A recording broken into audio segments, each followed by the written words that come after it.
بسم اللہ الرحمن الرحیم۔ السلام علیکم پیارے دوستو، یاد رہے کہ 100 اونٹوں کی جو قربانی حضرت عبد المطلب نے کی تھی وہ بھی حضرت عبداللہ ہی کی زندگی کے صدقے میں کی تھی۔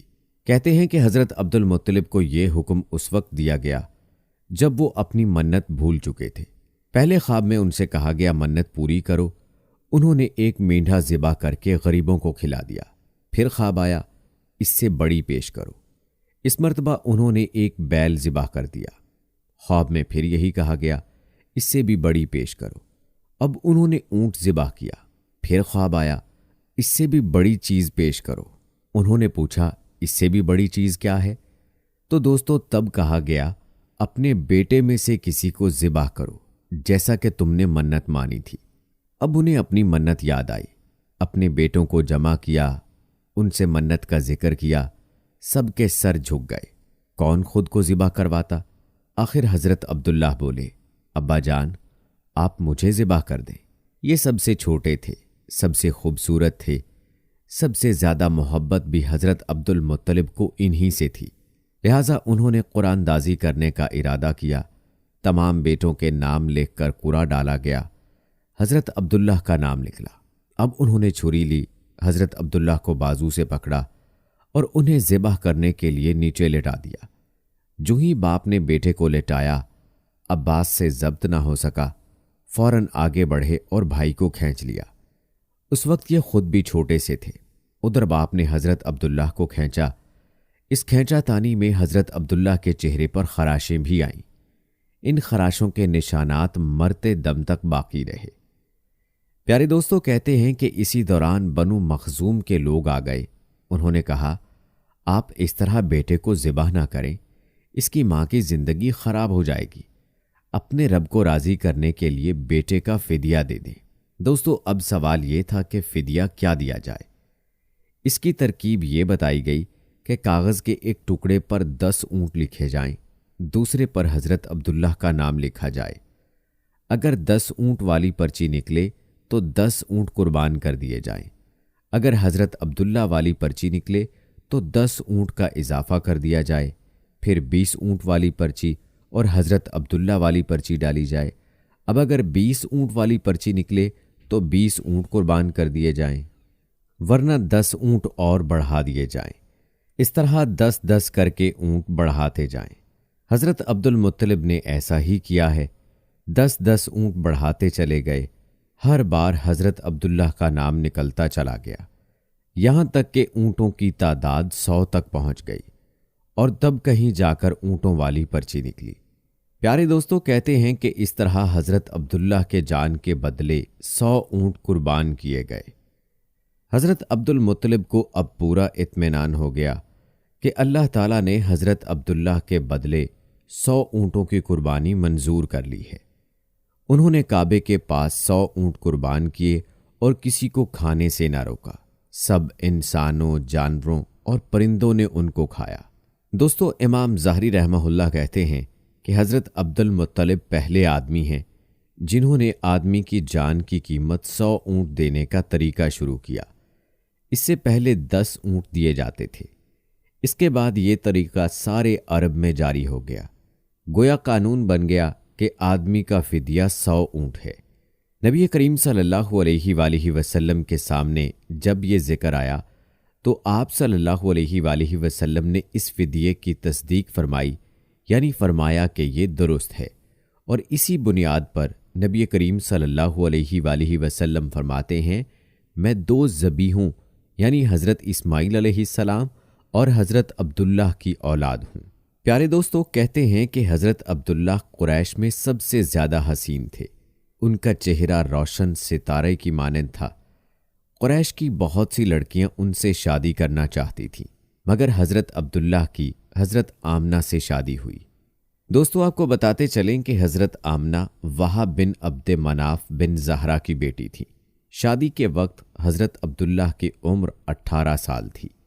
حضرت عبداللہ شادی کے لیے اپنے والد کے ساتھ جا رہے تھے۔ راستے میں ایک عورت کعبہ کے پاس بیٹھی نظر آئی۔ یہ عورت ورقہ بن نوفل کی بہن تھی۔ ورقہ بن نوفل قریش کے ایک بڑے عالم تھے۔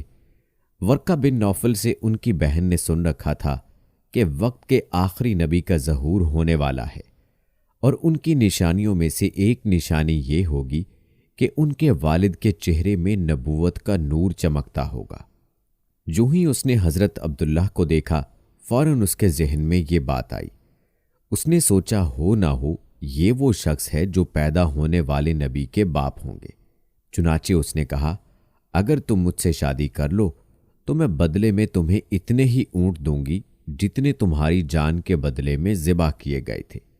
اس پر انہوں نے جواب دیا، میں اپنے باپ کے ساتھ ہوں، ان کی مرضی کے خلاف کچھ نہیں کر سکتا، نہ ان سے الگ ہو سکتا ہوں، اور میرے والد باعزت آدمی ہیں، اپنی قوم کے سردار ہیں۔ بہرحال دوستو، ان کی شادی حضرت آمنہ سے ہو گئی۔ آپ قریش کی عورتوں میں نسب اور مقام کے اعتبار سے افضل تھیں۔ حضرت آمنہ حضرت عبداللہ کے گھر آ گئیں۔ آپ فرماتی ہیں، جب میں ماں بننے والی ہوئی تو میرے پاس ایک شخص آیا، یعنی ایک فرشتہ انسانی شکل میں آیا۔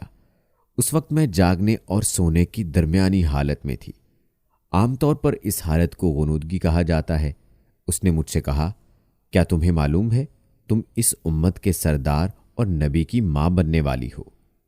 اس کے بعد وہ پھر اس وقت آیا جب نبی صلی اللہ علیہ وآلہ وسلم پیدا ہونے والے تھے۔ اس مرتبہ اس نے کہا، جب تمہارے ہاں پیدائش ہو تو کہنا، میں اس بچے کے لیے اللہ کی پناہ چاہتی ہوں، ہر حسد کرنے والے کے شر اور برائی سے۔ پھر تم اس بچے کا نام محمد رکھنا، کیونکہ ان کا نام تورات میں احمد ہے اور زمین اور آسمان والے ان کی تعریف کرتے ہیں، جبکہ قرآن میں ان کا نام محمد ہے اور قرآن ان کی کتاب ہے۔ پیارے دوستو، ایک دوسری روایت کے مطابق فرشتے نے ان سے یہ کہا، تم وقت کے سردار کی ماں بننے والی ہو۔ اس بچے کی نشانی یہ ہوگی کہ اس کے ساتھ ایک نور ظاہر ہوگا جس سے ملک شام اور بصرہ کے محلات بھر جائیں گے۔ جب وہ بچہ پیدا ہو جائے گا تو اس کا نام محمد رکھنا، کیونکہ تورات میں ان کا نام احمد ہے کہ آسمان اور زمین والے ان کی تعریف کرتے ہیں، اور انجیل میں ان کا نام احمد ہے کہ آسمان اور زمین والے ان کی تعریف کرتے ہیں، اور قرآن میں ان کا نام محمد ہے۔ دوستو، کہا جاتا ہے کہ حضرت عبداللہ کے چہرے میں جو نور چمکتا تھا، شادی کے بعد وہ حضرت آمنہ کے چہرے میں آ گیا تھا۔ امام ظاہری رحمہ اللہ فرماتے ہیں، حاکم نے یہ روایت بیان کی ہے اور اس کو صحیح قرار دیا ہے کہ صحابہ رضوان اللہ عنہم نے حضور نبی کریم صلی اللہ علیہ وآلہ وسلم سے عرض کیا، اے اللہ کے رسول، ہمیں اپنے بارے میں کچھ بتائیے۔ آپ صلی اللہ علیہ وآلہ وسلم نے ارشاد فرمایا، میں اپنے باپ ابراہیم علیہ السلام کی دعا ہوں، اپنے بھائی عیسیٰ علیہ السلام کی بشارت ہوں اور خوشخبری ہوں۔ جب میں اپنی والدہ کے شکم میں آیا تو انہوں نے دیکھا گویا ان سے ایک نور ظاہر ہوا ہے جس سے ملک شام میں بصرہ کے محلات روشن ہو گئے۔ پیارے دوستو، حضرت آمنہ نے حضرت حلیمہ سعدیہ سے فرمایا تھا، میرے اس بچے کی شان نرالی ہے، یہ میرے پیٹ میں تھے تو مجھے کوئی بوجھ اور تھکن محسوس نہیں ہوئی۔ یاد رہے کہ حضرت عیسیٰ علیہ السلام وہ آخری پیغمبر ہیں جنہوں نے آپ صلی اللہ علیہ وآلہ وسلم کی آمد کی خوشخبری سنائی ہے۔ اس بشارت کا ذکر قرآن میں بھی ہے، جیسا کہ سورہ صاف میں اللہ تعالیٰ فرماتے ہیں، اور اسی طرح وہ وقت بھی قابل ذکر ہے جبکہ عیسیٰ ابن مریم علیہ السلام نے فرمایا کہ اے بنی اسرائیل، میں تمہارے پاس اللہ کا بھیجا ہوا آیا ہوں کہ مجھ سے پہلے جو تورات آ چکی ہے میں اس کی تصدیق کرنے والا ہوں، اور میرے بعد جو ایک رسول آنے والے ہیں ان کا نام مبارک احمد ہوگا، میں ان کی بشارت دینے والا ہوں۔ دوستو، چونکہ حضرت عیسیٰ علیہ السلام یہ بشارت سنا چکے تھے، اس لیے ہر دور کے لوگ آپ صلی اللہ علیہ وآلہ وسلم کی آمد کا بے چینی سے انتظار کر رہے تھے۔ ادھر آپ کی پیدائش سے پہلے ہی حضرت عبداللہ انتقال کر گئے۔ سابقہ کتب میں آپ کی نبوت کی ایک علامت یہ بھی بتائی گئی ہے کہ آپ کے والد کا انتقال آپ کے ولادت سے پہلے ہو جائے گا۔ ہماری اگلی ویڈیو نبی کریم صلی اللہ علیہ وآلہ وسلم کی ولادت کے حوالے سے ہوگی، اسے بھی ضرور دیکھیے گا۔ پیارے دوستو، روایات میں آتا ہے کہ حضرت عبداللہ ایک تجارتی قافلے کے ساتھ تجارت کے لیے گئے تھے۔ اس دوران بیمار ہو گئے اور کمزور ہو کر واپس لوٹے۔ قافلہ مدینہ منورہ سے گزرا تو حضرت عبداللہ اپنی ننیال یعنی بنو نجار کے ہاں ٹھہرے۔ ان کی والدہ بنو نجار سے تھی، 1 ماہ تک بیمار رہے اور انتقال کر گئے۔ انہیں یہیں دفن کر دیا گیا۔ کہتے ہیں کہ تجارتی قافلہ جب حضرت عبداللہ کے بغیر مکہ مکرمہ پہنچا اور حضرت عبد المطلب کو پتہ چلا کہ ان کے بیٹے حضرت عبداللہ بیمار ہو گئے ہیں اور مدینہ منورہ میں اپنی ننیال میں ہیں، تو انہیں لانے کے لیے حضرت عبد المطلب نے اپنے بیٹے زبیر کو بھیجا۔ آپ نے جب مکہ سے واپس آ کر حضرت عبداللہ کی وفات کی خبر سنائی تو سارا گھر ماتم کدا بن گیا اور بنو ہاشم کے ہر گھر میں ماتم برپا ہو گیا۔ خود حضرت آمنہ رضی اللہ تعالی عنہا نے اپنے مرحوم شوہر کا ایسا پردرد مرثیہ کہا ہے کہ جس کو سن کر آج بھی دل درد سے بھر جاتا ہے، جو ویڈیو کے لمبا ہونے کے خوف سے شامل نہیں کیا جا رہا۔ دوستو، روایت ہے کہ حضرت عبداللہ رضی اللہ تعالی عنہ کی وفات پر فرشتوں نے غمگین ہو کر بڑی حسرت کے ساتھ یہ کہا کہ الہی عز و جل، تیرا نبی یتیم ہو گیا۔ حق عز و جل نے فرمایا، کیا ہوا، میں اس کا حامی و حافظ ہوں۔ دوستو، جہاں تک بات ہے حضرت عبداللہ رضی اللہ تعالی عنہ کے ترکہ کی، تو آپ کے ترکے میں ایک لونڈی ام ایمن جس کا نام برکہ تھا، کچھ اونٹ، کچھ بکریاں تھیں۔ یہ سب ترکہ حضور سرور عالم صلی اللہ علیہ وآلہ وسلم کو ملا۔